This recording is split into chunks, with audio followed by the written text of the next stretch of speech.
안녕하십니까. 수업 읽어주는 남자 백고희희입니다. 네, 오늘은 요새 가장 핫한 빵쌤이라고 혹시 아십니까? 빵쌤을 초대하였습니다. 선생님, 자 소개 한번 해주십시오. 예, 빵쌤 방주영이라고 합니다. 수업 읽어주는 남자에 꼭 참여하고 싶었는데 오늘 첫 시간으로 처음 참여하게 되었습니다. 네, 역시 핫한 남자를 제일 처음에 부르는 수업 읽어주는 남자 빵쌤은 뭐 전국을 히트하고 있습니다. 뭐 가정중심 평가뿐만 아니라 애들 토론하는 모습 보시면 아주 충격적인, 모든 선생님들이 다 충격을 받고 가고 계시고, 지금 일상 수업 공개하고 계시죠? 네네. 네, 언제 주로 하죠? 목요일, 금요일, 목요일 6교시와 금요일 5, 6교시를 하고 있습니다. 11번째 공개했고요. 네. 그냥 일상 수업 공개입니다, 여러분. 그냥 선생님 하시는 수업을 아주 자연스럽게 공개해 드리니까 혹시 가지고 싶으신 분들은 연락하시면 네, 공문도 다 보내드리죠. 그렇죠? 예, 다 네. 보내드리고 있습니다. 좋습니다. 오늘은 그 사회 수업, 네. 네, 초등학교 사회 수업 준비했는데요. 우선은 디딤 영상에 주로 뭘 담으시는지에 대한 게 궁금해요. 이제 역사 수업을 제가 처음 이 루틴 3가지를 지금 돌리고 있는데요. 분류를 해요. 이게 연대기적 파악력, 약간 인과관계를 중요시하는 수업이냐, 아니면 이것이 정말 우리가 역사적 교훈을 뽑아낼 수 있는 어떤 토론, 논제가 발견될 수 있는 수업이냐, 아니면 그것도 아니고 단순히 그냥 개조식으로 가나다라 이런 항목으로 마치 우리 생활 의식주처럼 내용 분류식의 수업이냐, 이게 그렇게 분류가 되더라고요. 그래서 수업을 분류하고 그거에 맞는 루틴을 생각하시는 거죠? 네, 뽑아내는 거죠. 근데 오늘 수업은 이제 서클 플로우 맵이에요. 플로우라는 자체가 이제 순서도 전개도 그것이라서 서클 맵과 플로우 맵을 합친 그리고 그것을 비주얼 싱킹으로 표현하는 그런 수업인데요. 이제 인과관계가 중요한 수업에서 완전 하죠. 융합 수업이네요. 네네. 그래서 네. 이것을 디딤 영상을 찍을 때는 온전히 그런 인과관계에 초점을 맞추어서 내용 설명을 하고요. 저는 아이들한테 미리 내일은 이 영상 보고 어떤 수업을 할지를 초반에 이야기를 해줘요. 그러니까 아이들은 내일 서클 플로우 수업이야? 또는 뭐 영상에 안 담았더라도 글로 달아두죠. 그러면 자연스럽게 이제는 아이들이 자동화 돼가지고 키워드인데 비주얼 싱킹으로 표현할 키워드를 이제 자연스럽게 학습장에 생각을 뽑아오는 거죠. 애들이 이제 우선 흥미가 핵심 유발된 키워드. 상태로 오겠네요. 그렇죠? 네. 뭐 할지 아니까. 어떤 수업을 할지 이제 준비된 상태로 오도록 영상에 이제 내용들을 담고 있습니다. 좋습니다. 자, 그렇게 해서 이제 애들이 학교에 왔어요. 그래서 수업 제일 처음 도입 부분은 어떻게 주로 시작하십니까?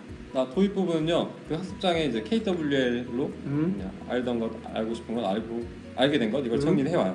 그것을 3분과 하브루타를 나누는데 중요한 것은 수업 시작 전에 아이들이 영상 보면서 생겨난 궁금증 포스트잇에다 적어서 칠판에 붙여놓습니다.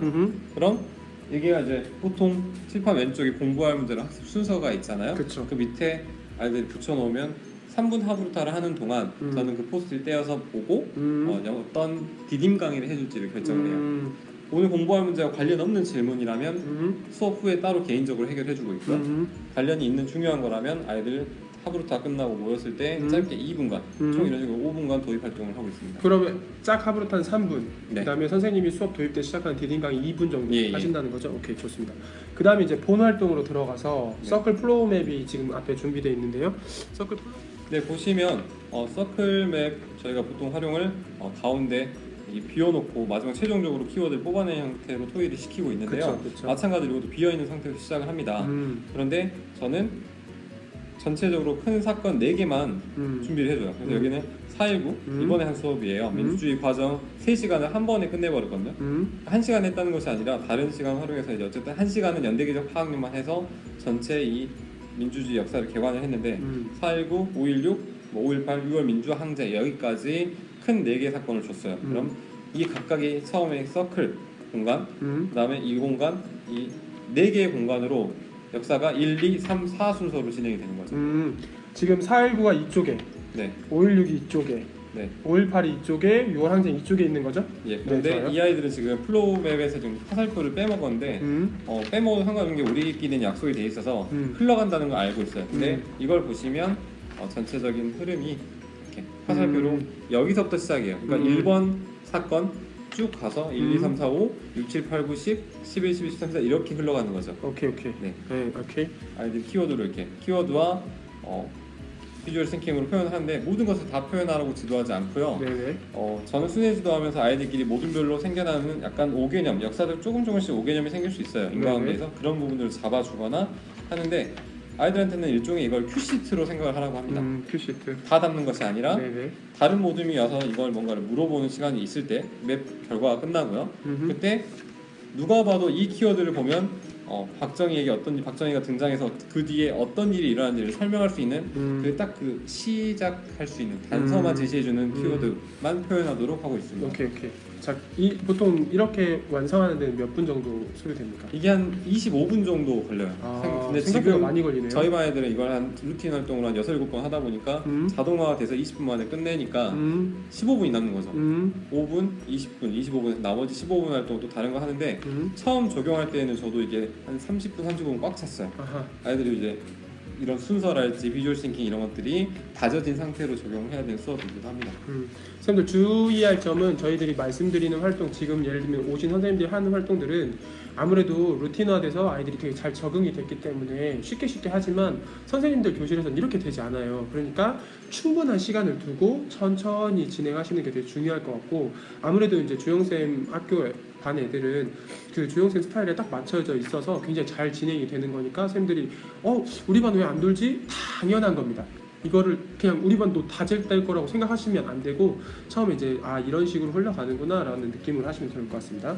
그러니까 이제 명민쌤 말씀처럼요, 처음에는 비주얼 싱킹으로만 역사적 그런 핵심 사건을 그려보는, 표현하는 그 수업이 많이 3월에 이루어졌어요. 그리고 또 비주얼 싱킹은 따로 빼고요, 오로지 서클맵만 해서 키워드 가지고 이런 역사 핵심 키워드, 잊고 싶지 않은 기억 이런 것들 뽑아내는 형태를 했고, 그다음 또 어떻게는 다른 국어 수업 같은 데서 플로우 맵을 연습을 시킨 거예요. 각각각을. 네, 이게 각각각의 역량이 습관됐을 때 이걸 조합하자 해가지고 만들어진 거죠. 네네. 네. 좋습니다.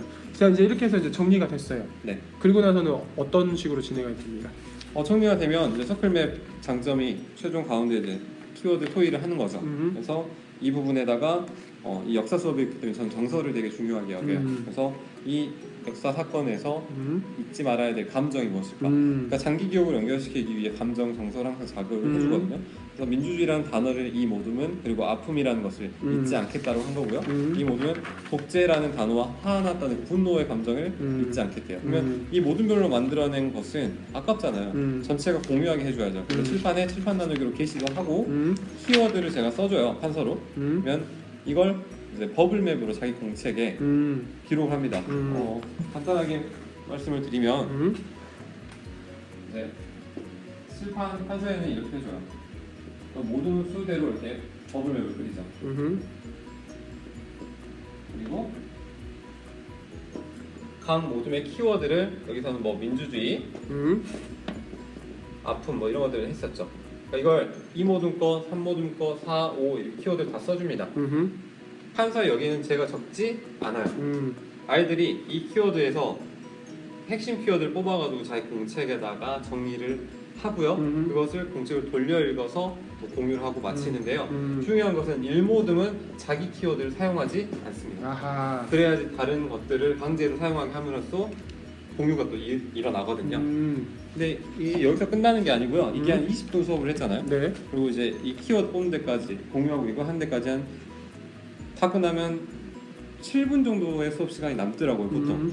그래서 항상 저는 배움 정리 단계에서 이 서클 플로우 맵을 했다면 if 스토리라고 그냥 역사적 교훈을 하는데, if 만약이라는 이 단서를 쓴 이유는 만약에 이런 독재가 다시 일어난다면 어떻게 할 것인가, 우리가 이 역사에서 배워야 할 교훈이 무엇인가를 이제 if 스토리라는 용어로 저희가 약속이 되어 있어요. 그래서 제가 if 스토리라고 하면 애들은 여기에서 잊지 말아야 될 교훈을 찾아서 미래에 독재가 일어난다면 나는 이렇게 행동할 거야를 한 거죠. 근데 이번 수업 같은 경우는 여기 서클폴로 안에 표현을 했어요. 교과서상으로는 실제로는 6월 민주항쟁으로서 이제 지방자치제까지 시작되었다는 내용만 나오거든요. 그래서 이 부분은 미래의 지금 모습이에요. 미래.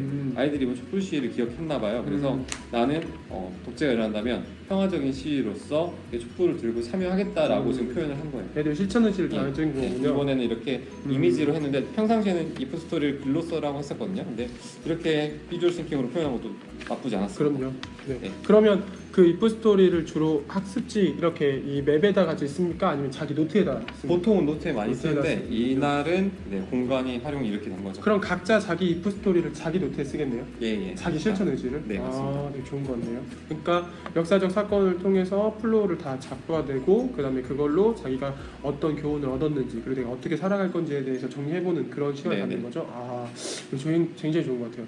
특히 뭐랄까 세계가 같이 융합되어 있다 보니까 애들 창의성뿐만 아니라 다양한 활동에 많은 역량을 사회과 말고도 수 다른 있을 것 교과에서도 충분히 가능하겠죠. 문학 교과 가능하죠. 그렇죠. 충분히 플로우가 들어있기 때문에 네네. 기본적으로 뭐 기획문 뭐 이런 데도 충분히 가능할 것 어떤 같아요. 과정 흐름이 있는 경우에는 다 사용할 수 있다고 볼 수 있습니다. 네, 아주 좋은 것 같아요. 이거 전에는 원래 만다라트로 했었는데 만다라트로 내용 분석하는데 그걸로는 플로우를 잡기가 힘들더라고요. 그렇죠, 그래서 맞아요.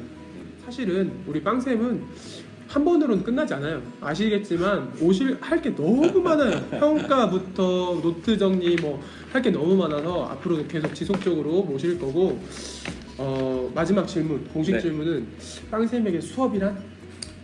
예전에는 다른 표현을 좀 생각했었는데 지금은 놀이라고 표현을 하고 싶습니다. 놀이다. 되게 진부한 표현일 수도 있겠지만 제가 모든 활동을 투입하고 나서 아이들한테 피드백을 받아요. 근데 아이들한테 항상 재미와 의미 두 가지를 물어보죠. 그래서 만약에 이게 의미만 있었다면 그 활동은 버리거나 새로 어떻게든 개선을 해냅니다. 무엇까지? 재미까지 잡기 위해서요. 그러니까 배움이 곧 놀이로서 아이들에게 재미와 의미를 함께 주는 어떤 그런 수업이 되었으면 좋겠다는 의미로 놀이라는 표현을 쓰고 있습니다. 사실 우리가 어릴 때 지금 같지 않았잖아요. 맨날 학교 끝나면 친구들이랑 놀고 비석치기도 하고 병 깨기도 하고. 네네.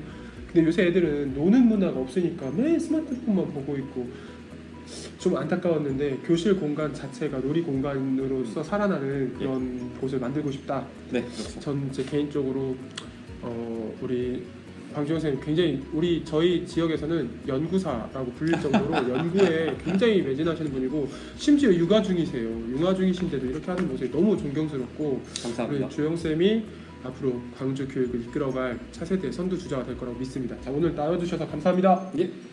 오늘 여기서 마치겠습니다. 피스!